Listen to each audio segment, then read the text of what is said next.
Judy Garland's life offers a startling look into the contradictions lurking beneath the glittering veneer of the golden age of Hollywood. She was born on June 10th, 1922, in Grand Rapids, Minnesota, as Frances Ethel Gum to two vaudeville performers, Frank and Ethel Gum.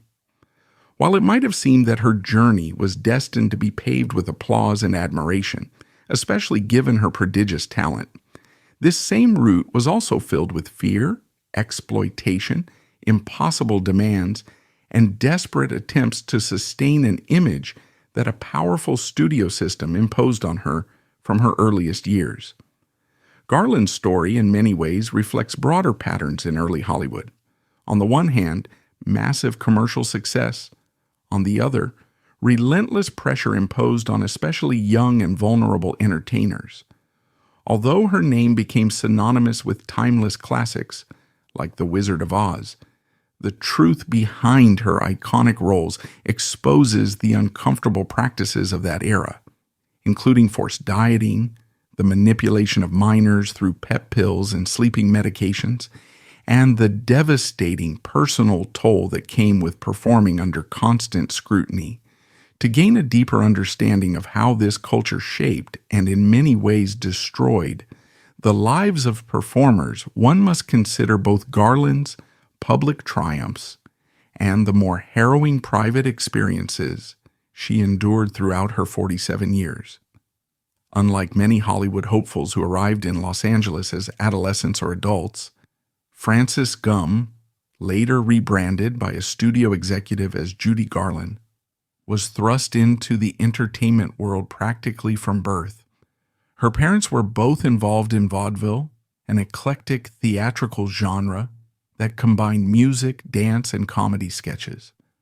Vaudeville traveled widely across the United States, featuring roving performances in local theaters, an atmosphere described by some historians as part carnival, part minstrel show, and part comedic revue. While some found this environment bohemian and thrilling, it was also physically and emotionally demanding, with performers living itinerant lives or trying to sustain an audience's ever-shifting tastes. Garland's parents managed a theater in their hometown, where she and her two older sisters frequently appeared in song and dance routines. At first glance, it might have seemed like a nurturing environment for budding talent, but Garland's earliest memories were complicated by her mother's ambitions and the sense that her very birth had been unwelcome. The pregnancy was unplanned, and as Garland would later reveal in private and public comments, her parents at one point considered ending it. The result for young Frances was that she quickly became both a breadwinner and a pawn in an adult world shaped by egos, business considerations, and the chase for applause. By age 2, Garland was already being paraded on stage under the moniker Baby Gum. Appearing with her sister, she dazzled small crowds with her surprisingly strong voice. Her mother, Ethel, orchestrated these appearances, seeing in her youngest child a raw star potential. Accounts vary on whether Ethel was truly supportive or merely exploitative. Perhaps it was a bit of both. Hollywood biographies repeatedly emphasize that Ethel forced Judy into an almost non-stop schedule of rehearsals and recitals, pushing her daughter to learn new numbers to delight audiences who would keep paying to see the sisters perform. These early years laid the groundwork for how Judy interpreted the entertainment business. It was not just a stage for her talents, but also a machine that would make very specific, unyielding demands. In 1935, the Gums relocated to California with hopes of translating their minor vaudeville success into a more stable livelihood. The era's transition from stage-based variety acts to big studio musicals was well underway. Though radio was popular, the real money and fame were to be found in Hollywood's film industry, which was thoroughly controlled by a handful of major studios, Metro, Goldwyn Mayer among them. The family's timing was fortuitous in that the Hollywood musical was on the rise. Elaborate song and dance spectacles were becoming a key feature of cinema, luring in an audience eager for escapism during the Great Depression. It was in this atmosphere, brimming with competition among hopeful performers, that Judy Garland signed a contract with MGM at the incredibly young age of 13. Her older sisters soon drifted out of the industry, but Garland's unique presence and undeniable vocal power set her apart, leading the studio to see her as a future star. For all that the big studios offered, steady pay, access to top choreographers and musical directors, big-budget productions, there was also a dark side.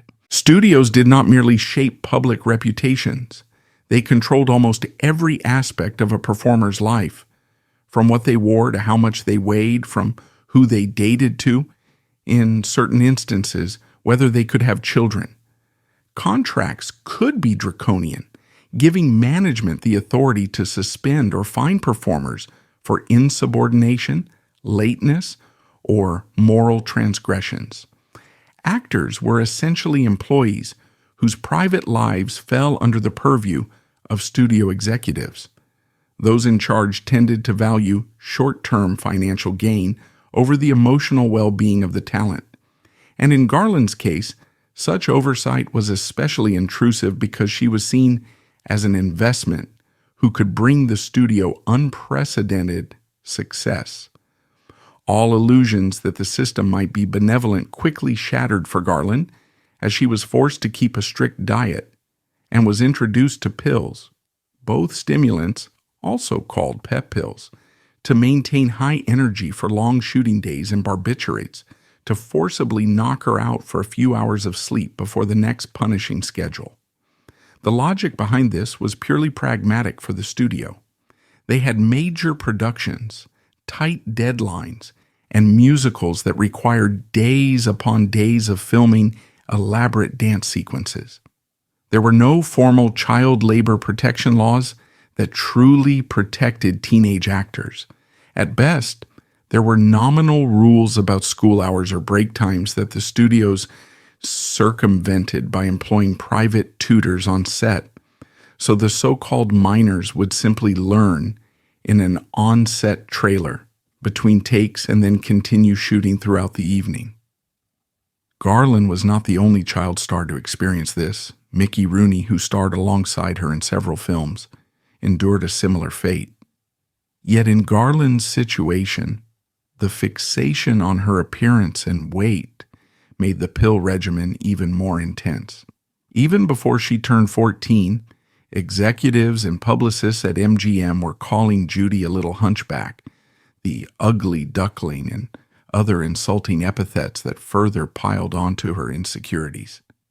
They told her that she was not as beautiful or glamorous as other rising stars, such as Lana Turner or Ava Gardner. Instead, they marketed her as the charming girl next door, a perennial teenager who would remain innocent for the screen. To achieve that, the studio insisted she stay slim, an imperative that led to near-starvation diets of soup, coffee, cigarettes, and a variety of appetite suppressants. The damage to her self-image was immense.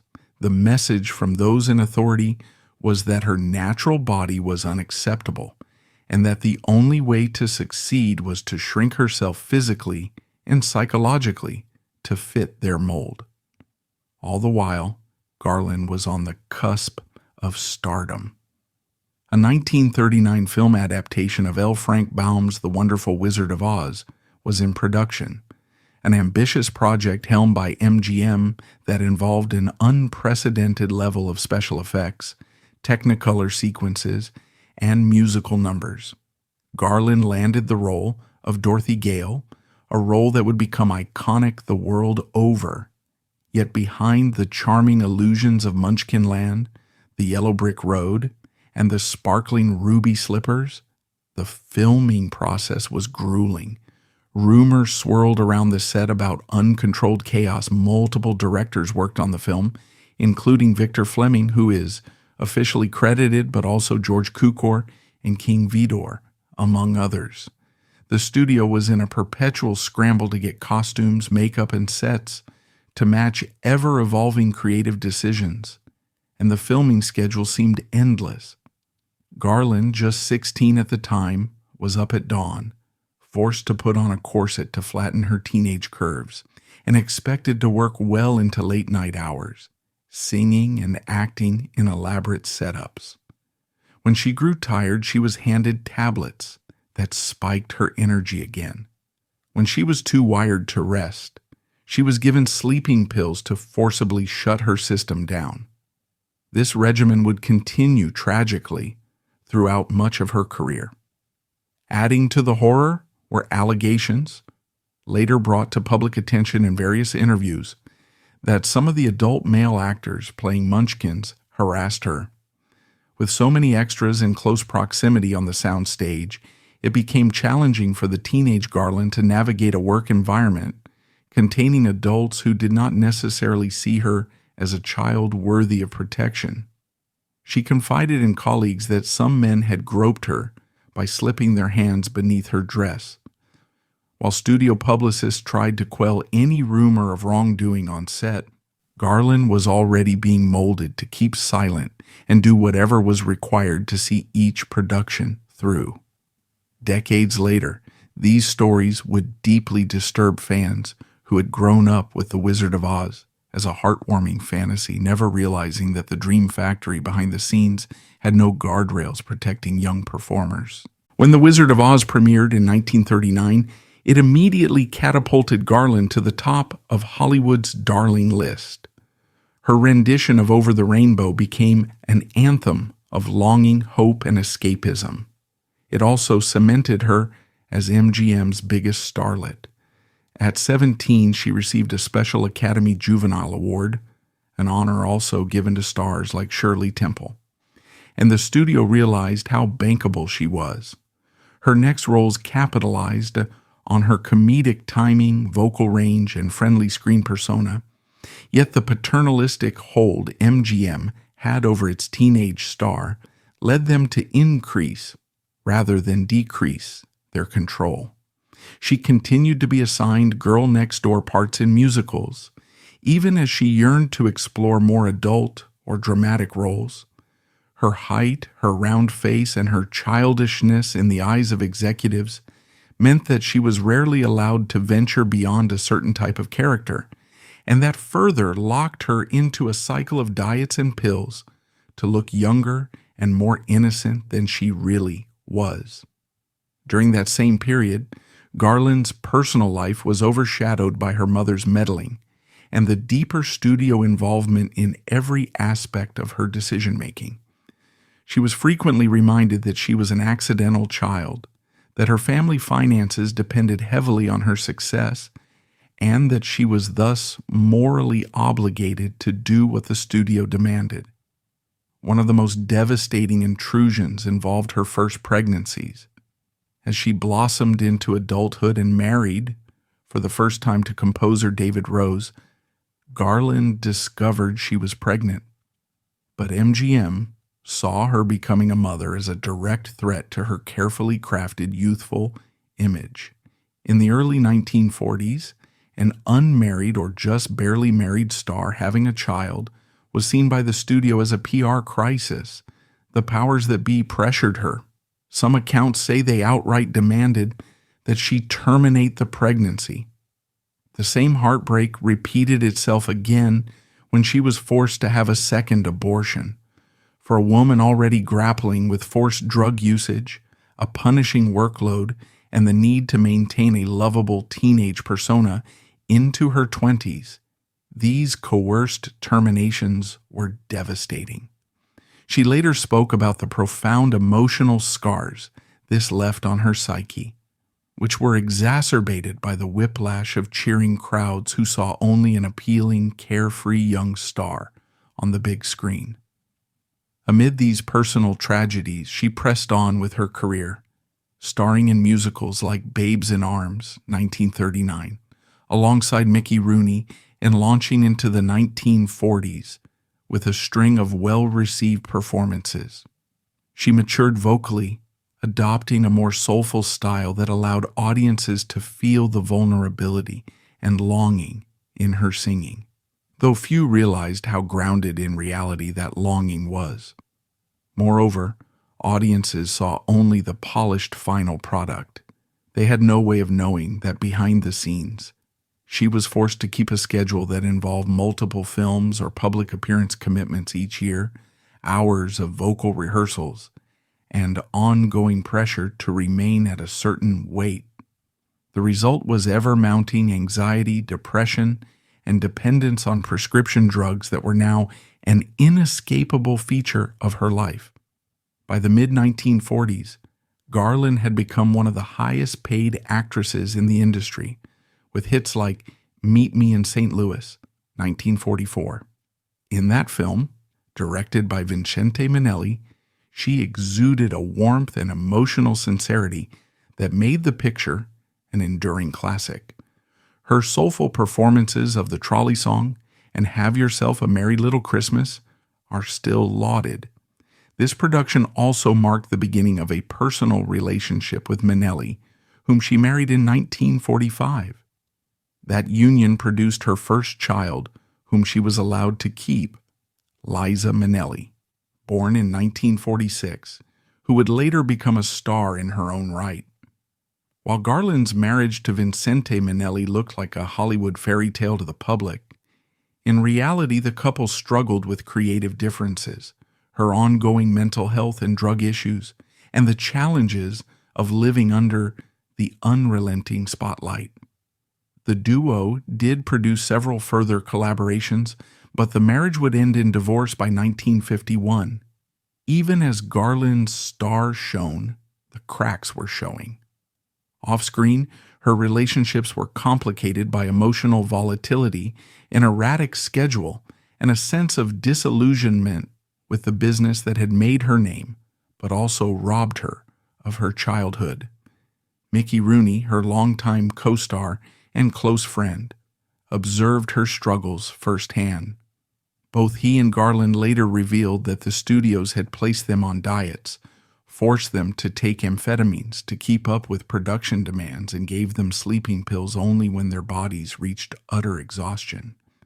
Sometimes they were allowed just a few hours of rest before being nudged back to the set to film for another 72 hours. In interviews much later, Garland recalled seeing Rooney in one hospital bed and herself in another, each receiving sleeping injections so they could rest just enough to carry on.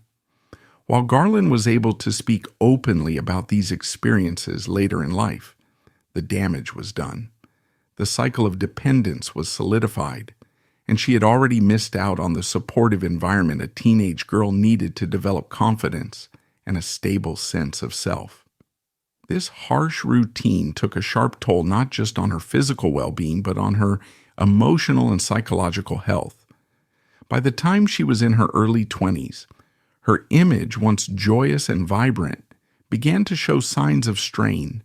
Depression, anxiety, and the cumulative effect of so many sleeping and diet pills played a major role in her attempts at self-harm, a reflection of the despair she felt at her lack of autonomy. Though the press occasionally caught wind of a Garland meltdown, the studio machine was adept at spinning or downplaying such incidents. The public was repeatedly sold the narrative of Judy as an eternal ray of sunshine, who just needed some time off for exhaustion or a nervous condition. In truth, each film demanded so much that the cycle of extreme dieting, pep pills, and sedatives never truly ended. In the late 1940s, Garland's relationship with MGM deteriorated. She grew weary of the endless musicals and yearned for roles that would allow her to branch out dramatically. Moreover, her frequent breakdowns, missed shooting days, and outbursts, symptoms of her underlying issues, led the studio to regard her as a liability. Around the same time, she discovered that her finances were in dire shape because of mismanagement by agents, and possibly by others entrusted with her accounts. Studio-based accounting, with its labyrinthine structures of withheld wages, advances, and so-called overhead costs, also contributed to the confusion.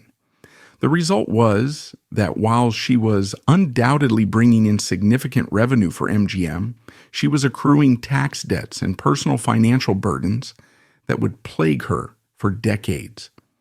By 1950, Judy Garland parted ways with the studio that had defined much of her life, effectively walking away from the entity that had made her a star but also inflicted profound personal damage.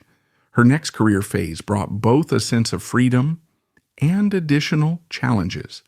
Freed from the rigorous oversight of MGM, she was no longer required to appear exclusively in big studio musicals, but she also lacked the built-in support structure that had once provided her with consistent projects. Now in her late 20s and early 30s, Garland attempted to rebuild her career through concert tours and occasional film projects. She found renewed success in live performances, delighting audiences with her singular ability to interpret songs through raw emotion. One of her greatest triumphs came with a now legendary performance at Carnegie Hall in April 1961. The recordings from that concert, eventually released as a live album, were met with critical raves and multiple Grammy Awards. This was hailed as a triumphant comeback from an artist many had written off as unstable or past her prime. Behind that comeback, however, lurked the same troubles: precarious finances, addiction issues, and a tendency to be exploited by managers or production financiers who saw in her a valuable commodity. She continued to battle a dangerous mixture of barbiturates and amphetamines, complicated by frequent binge drinking. While some doctors might have recognized the pattern of addiction, the treatment environment of the mid-20th century lacked rigorous protocols for helping famous performers break the cycle of drug dependence. Instead, Judy moved from one short-term fix to another. Her marriages also reflected this volatility. She had divorced Vincente Minnelli in 1951, married producer Sidney Luft in 1952, who fathered two of her children, Lorna and Joey, and navigated a rocky relationship that included reported physical and emotional abuse. They separated in 1963 and officially divorced a couple of years later, mired in custody battles and arguments over finances. Garland then had two more marriages: Mark Herron in 1965, lasting only a few months, and Mickey Deans in 1969, a nightclub manager who entered her life when she was particularly fragile. Throughout the 1950s and 1960s, she took on new film opportunities. The 1954 version of A Star is Born, directed by George Cukor, stands out as one of Garland's most lauded performances. In it, she played a talented performer who rises to fame while her husband spirals into alcoholism, an art-imitating life scenario that felt too close to home for many who knew her. Critics praised her portrayal for its depth and emotional authenticity. The film itself was hailed as a masterpiece despite studio editing that cut large segments of footage. Garland earned an Academy Award nomination for Best Actress, a huge recognition, though she lost to Grace Kelly that year. The sense that she had poured so much of herself into this role, yet still came up short, added another layer of disappointment to her already fragile mindset. One lesser-known aspect of Garland's story concerns the many people who either witnessed her predicament or enabled it. While it's tempting to place blame entirely on the heads of the studios or her mother, the systemic problem extended much further. The era's accepted norms often took advantage of children and young women who had little bargaining power. Child actors like Shirley Temple or Jackie Coogan also faced exploitative environments. Temple once recounted how she was locked in a sound booth for refusing to cooperate, and Coogan's finances were all but wiped out by his mother and stepfather. The broader culture turned a blind eye to these exploitations, as the public was enthralled by the glitz and glamour emanating from Hollywood. By the time she reached adulthood, Garland was deeply entrenched in a system that offered no real solutions for her health or well-being. Even doctors who might have seen the warning signs contributed to her downfall by continuing to prescribe the barbiturates and stimulants she was addicted to. Garland's personal relationships with her children reveal a mix of genuine maternal love and the same chaotic influences that dominated her life. Liza Minnelli, her eldest child, spent parts of her childhood traveling with her mother, witnessing the ups and downs of a star who was expected to be all things to all people. Liza's own success as a performer can be traced partly to her mother's example, though their relationship was inevitably complicated by Garland's mood swings, drug problems, and mental health struggles. Lorna and Joey Luft, Garland's children with Sidney Luft, similarly experienced a mother who could be incredibly affectionate one moment and alarmingly troubled the next. Interviews with Lorna Luft later on chronicle a complicated childhood overshadowed by her mother's finances and emotional instability, yet also full of incredible admiration for Garland's talent and capacity for empathy. Friends and acquaintances described Garland's home life in these years as marked by frequent relocations and last-minute concert tours that either soared to success or collapsed due to her no-shows and last-minute cancellations. She was continually haunted by the fear that she'd be out of work or replaced by the next big star. The mid-century entertainment business was notoriously unforgiving of difficult performers, particularly women perceived as hysterical. By the 1960s, the gentle girl next door facade that MGM had once sold to the world was gone. Garland was in her 40s, dogged by IRS debt, obligated to keep up a punishing schedule of performances to pay back taxes and settle her personal bills. She endured repeated hospitalizations for exhaustion, liver problems, and other complications triggered by years of chemical dependency. Despite attempts at various rehab stints, she never truly broke free from the vicious cycle of stimulants, sedatives, and alcohol. And though her talent remained as powerful as ever, episodes of unreliability diminished her ability to secure stable work, forcing her to accept short-term contracts or club appearances that promised immediate cash flow but limited her future prospects. Some near the end of her life have painted her as fragile and deeply melancholic. Others remember her as witty, irreverent, and even sardonic when discussing the path her life had taken. She famously said of The Wizard of Oz and its signature tune Over the Rainbow that it was symbolic of every hope or wish she had ever clung to. In interviews and interactions with fans, she seemed acutely aware of her role as an American icon, but also quietly resentful that the public had an idealized version of her that never matched her reality. She once quipped that she had spent her entire life trying to get beyond the rainbow, an ironic twist on the song's promise of a place where troubles melt away. For Garland, trouble never seemed to melt. It only reshaped itself into new forms of struggle. In the final stretch of her career, she accepted bookings around the world. One of those engagements took her to London, where she performed in clubs such as Talk of the Town, striving to hold on to the affection of adoring fans, but often battling voice fatigue and the tension of last-minute cancellations or subpar performances. She also gave interviews that hinted at her awareness that her personal difficulties were overshadowing her artistry. People close to her feared for her health. She was prone to dramatic ups and downs, at times euphoric, at others deeply despondent. On June 22, 1969, Judy Garland was found dead in the bathroom of her rented house in London. She was 47 years old. The cause, an overdose of barbiturates. Whether it was intentional or accidental remains a point of debate. Some, like her daughter Liza, have suggested it might have been suicide, while others argue that her fragile health and habitual usage simply culminated in a tragic miscalculation. Whatever the case, the news rocked the entertainment world.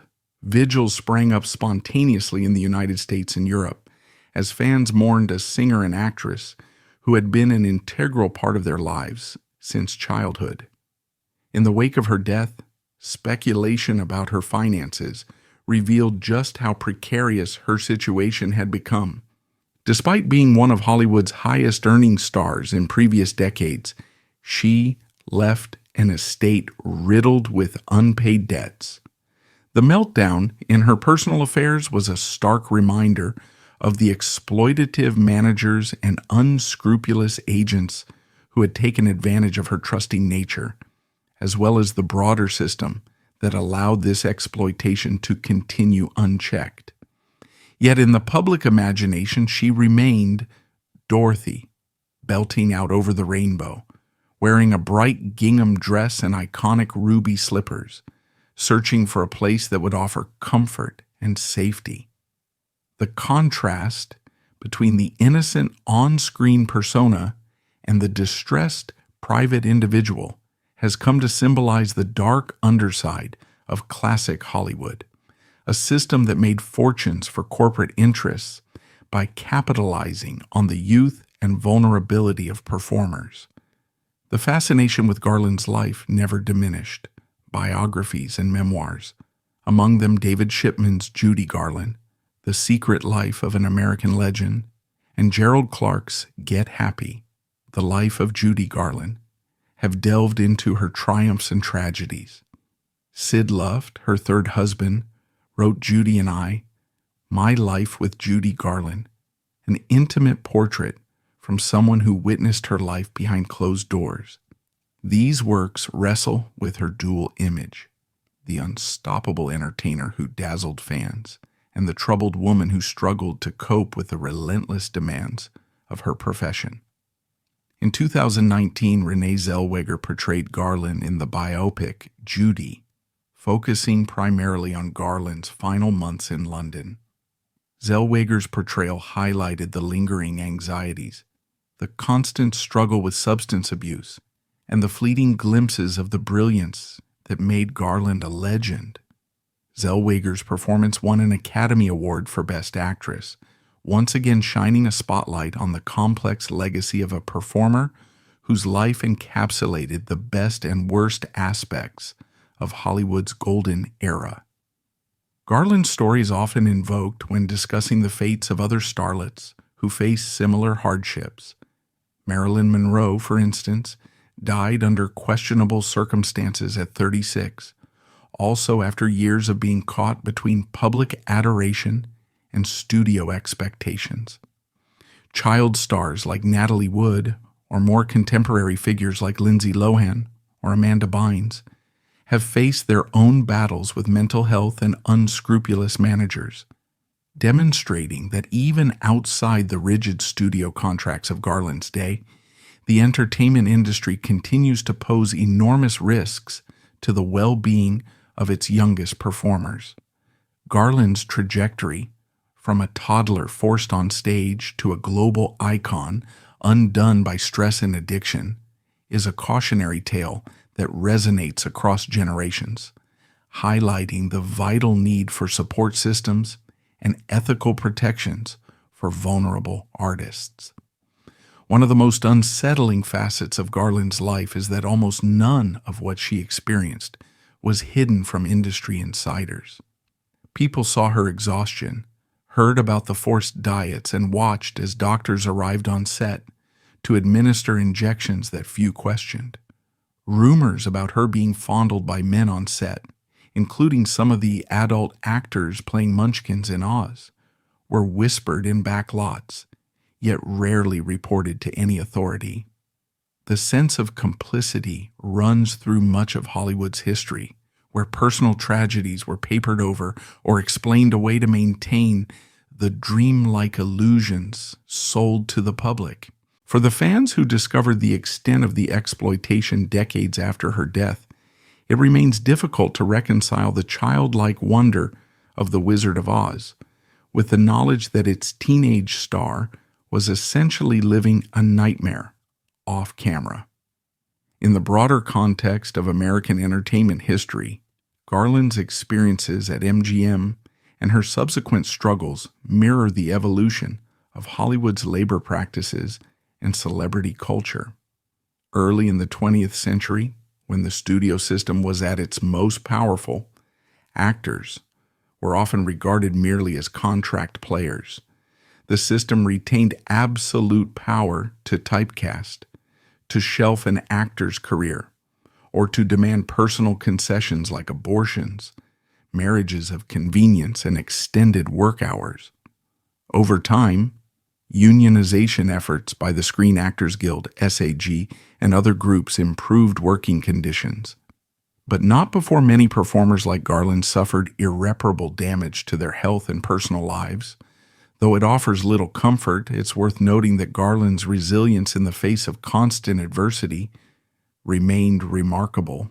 Even as she spiraled into depression, she sustained a generosity of spirit that manifested in her willingness to greet fans warmly, sign autographs, and deliver mesmerizing live performances.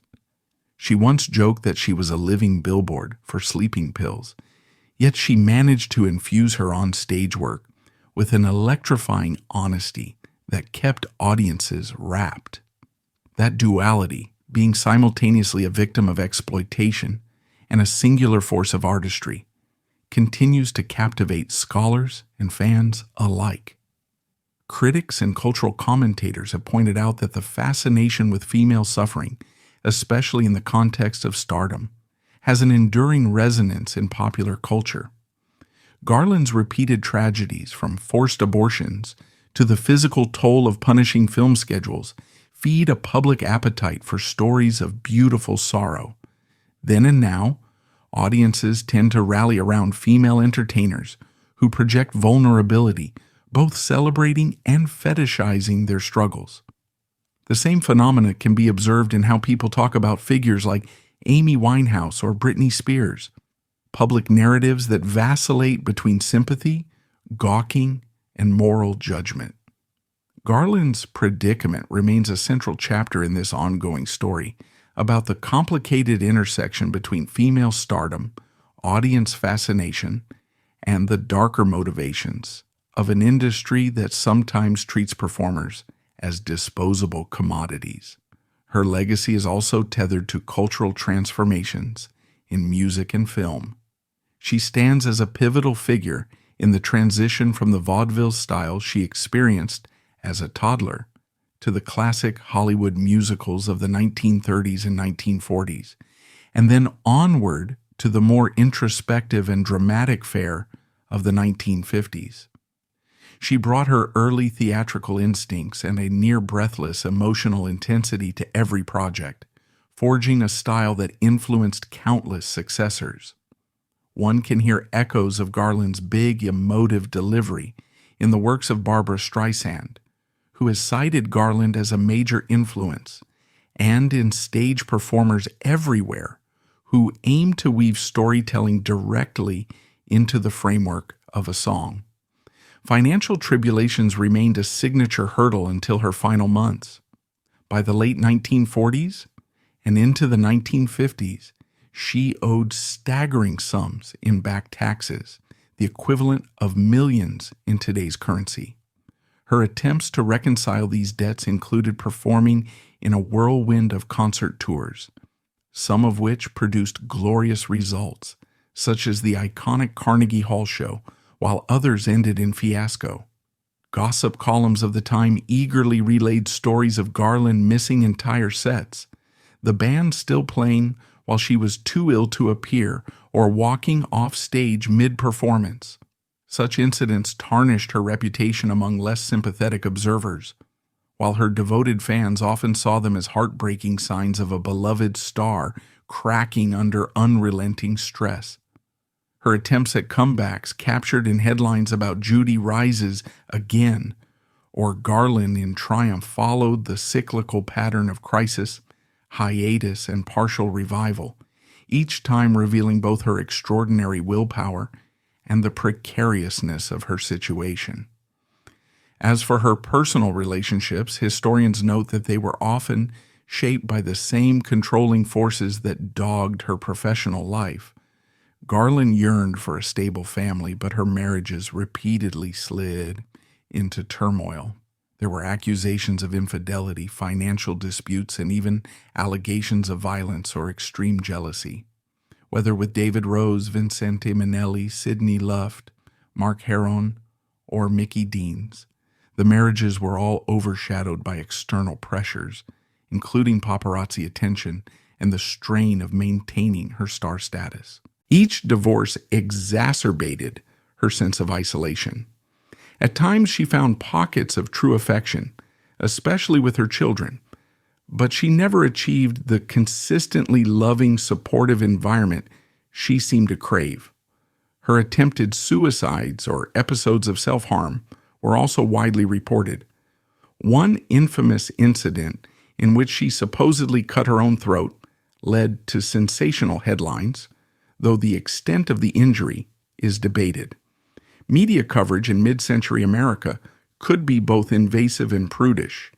The press might exaggerate a star's behavior for salacious effect, but they would rarely delve deeper into the mental health implications or the real causes behind it.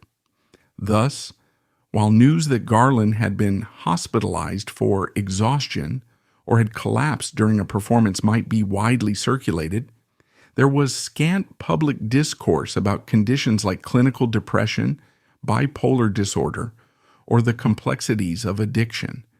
People in her situation were often viewed as either divas or troubled, with minimal nuance. In her final year of life, 1969, Garland was effectively living a day-to-day existence, booking shows in Europe to pay for basic living expenses and to keep ahead of creditors. She embarked on a short tour of Denmark and other European locations, sometimes encountering warm receptions but also grappling with an unyielding swirl of anxieties.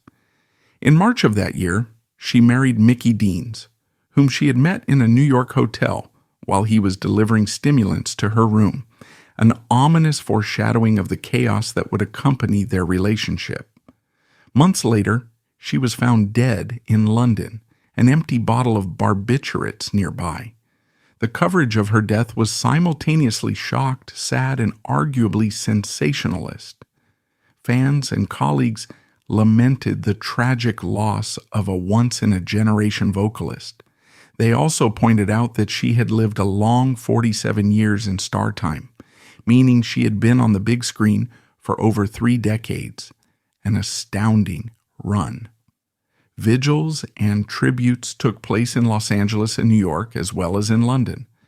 Those who understood the circumstances behind her final moments recognized that Hollywood's system and her mother's early influence had shaped her destiny in a heartbreaking fashion. Her funeral was attended by hundreds, among them major celebrities of the era, who joined with thousands of fans outside in an outpouring of grief. In the decades since, Garland's children have carried on aspects of her legacy. Liza Minnelli has herself experienced ups and downs in the entertainment industry, known for her Tony, Oscar, and Emmy-winning talents, but also for her own bouts with substances and health scares. Lorna Luft has become an advocate for exploring mental health issues in show business and has written about her experiences as Garland's daughter. Their recollections underscore the complicated nature of having an iconic mother whose personal shadows often overshadowed daily home life. Meanwhile, the broader cultural conversation has increasingly acknowledged the harm that the early Hollywood system inflicted on young women in particular. Figures like Elizabeth Taylor, Marilyn Monroe, Ava Gardner, and others similarly underwent intrusions into their personal lives, forced image branding, dietary restrictions, arranged relationships, and endured the sexism of male executives. Garland's story, though, remains one of the starkest illustrations of these conditions, because she started her career as a literal child and never truly escaped the role of a controlled performer. The paternalistic management style of a studio that saw her not as a growing adolescent, but as a perpetual teen idol generated a fracture in her self-esteem that contributed to her breakdowns and desperate attempts to find solace in pills and alcohol. In a modern context, her life stands as a cautionary tale for how we treat child entertainers. Legal frameworks have improved, and there is more public awareness about mental health. However, the entertainment press still feasts on young celebrities' private lives, and the temptations of drugs, whether prescription or illegal, remain a hazard in an industry that prizes relentless productivity and brand consistency. Documentaries, academic studies, and countless fan pages continue to dissect Garland's filmography and personal history, trying to piece together the puzzle of how someone so enormously talented could be so thoroughly undone by the environment that was supposed to support her.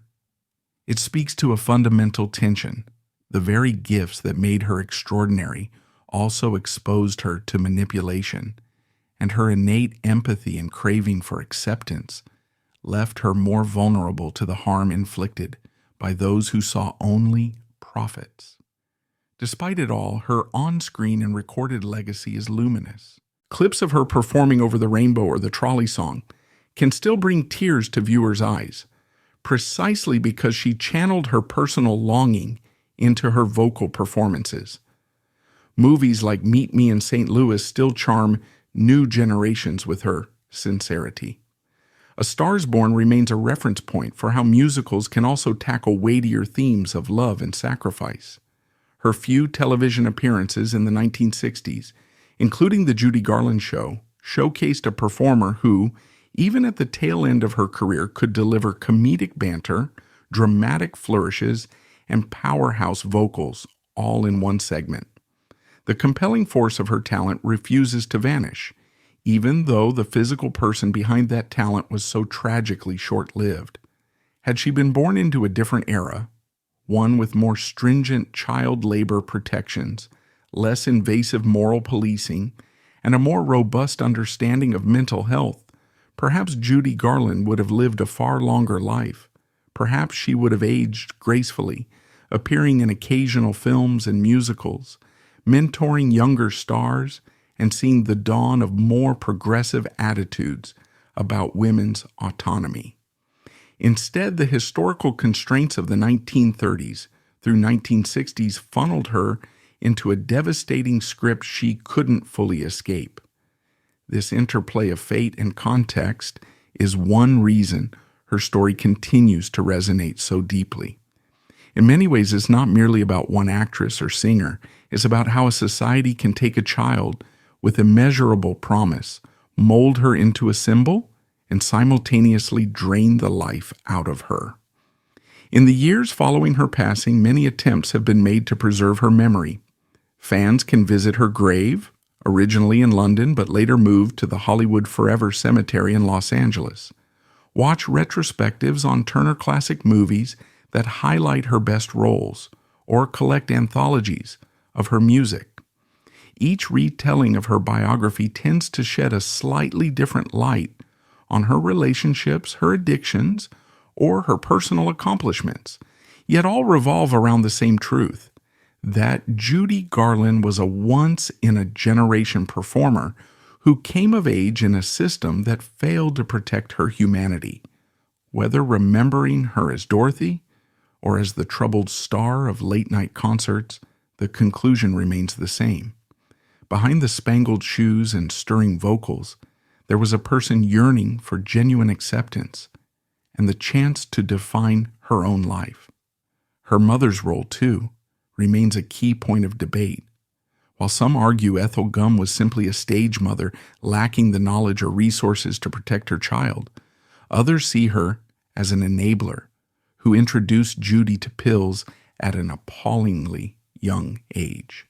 The question of responsibility extends to physicians who dispensed narcotics so freely, MGM executives who pinned humiliating labels on Garland's physique, and even supportive co-stars or directors who might have intervened but feared losing their own jobs in a system that disdained dissent. Understanding Judy Garland's personal tragedy thus requires acknowledging the interconnectedness of everyone who stood by, offering short-term solutions that only further trapped her in the cycle. In the end, what remains is Garland's voice echoing through classic films, live recordings, and countless replays of The Wizard of Oz on television and streaming services. For many, that voice is an immediate jolt of nostalgia, innocence, and the power of dreams, a direct line to childhood. Yet if one looks beyond the fantasy, one can see the heartbreak of an individual who spent her entire life struggling to break free of illusions that everyone else wanted her to maintain. Perhaps that is why songs like Over the Rainbow still tug at listeners' emotions. Embedded in that stirring melody is Garland's authentic yearning for a place without the cruelty and exploitation she endured.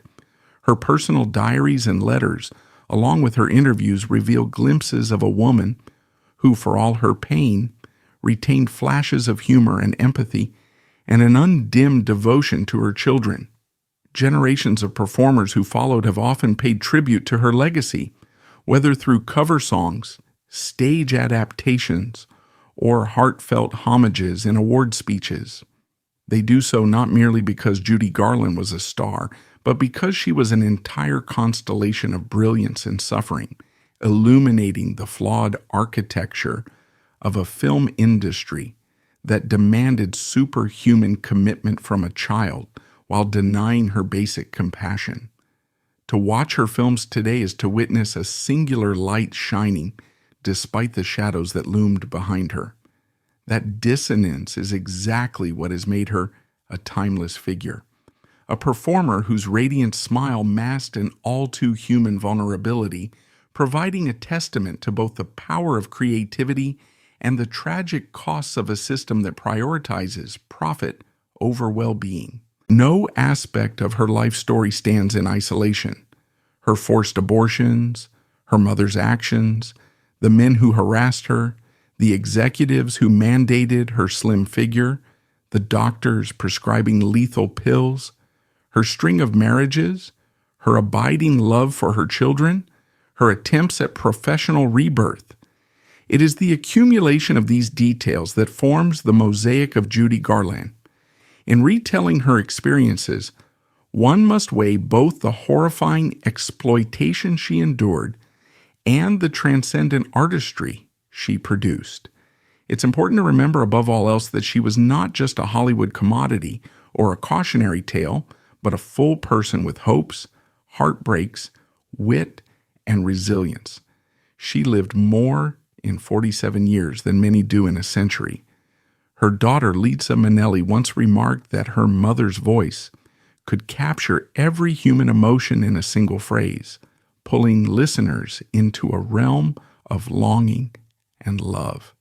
That gift stemmed from real suffering, from the heartbreak that was forced upon her from childhood onward. Today, Judy Garland's recordings, interviews, and film performances remain readily available, allowing new generations to discover her artistry. Whenever someone wonders how such an incandescent talent could be so consumed by tragedy, they may find that the answers lie in a system built on illusions, one that prized a performer's earnings over her emotional health and treated youth not as a delicate stage of life, but as a product to be manipulated and sold. Garland never had the shield of well-regulated labor laws or the buffer of a supportive family circle untainted by ambition. Instead, she weathered the storms with a spirit that flickered but never fully extinguished until her final day. In a sense, her life story reverberates with an almost archetypal quality. The child star launched to dizzying heights, subjected to relentless demands and hidden abuses, still producing magnificent work, fighting to break free, and finally succumbing to the weight of a system that offered no reprieve. She stands as a monument to both the glamour and the heartbreak of the era known as the Golden Age of Hollywood. Perhaps that contradiction, her luminous presence on screen and the darkness behind the scenes, will always be the paradox that keeps us enthralled by Judy Garland's memory. Her voice may well have guided countless viewers over the rainbow, but she never found that promised land of rest and security for herself. Instead, she left behind a dazzling legacy that serves as both an inspiration and a haunting reminder of what can happen when commerce, ambition, and the precarious dream of eternal youth collide in one performer's life. And so we remember Judy Garland, who came into this world as Frances Ethel Gum, an unplanned child with a voice that would captivate millions. She was forced into the roles of Dorothy, Esther Smith, Vicki Lester, and countless on-screen personas. But she yearned for the chance to simply be herself, whoever that self might have been, without the meddling of stage mothers, studio heads, and doctors wielding syringes and pill bottles. Even with all that burden, she illuminated American culture through her songs and performances. That we still speak of her in reverent tones decades after her death is a testament to how deeply she touched audiences and how heartbreaking her fate remains. She will forever be remembered as the performer who sang so beautifully of a place beyond the rainbow, even as she navigated the hidden nightmares of Hollywood's golden years.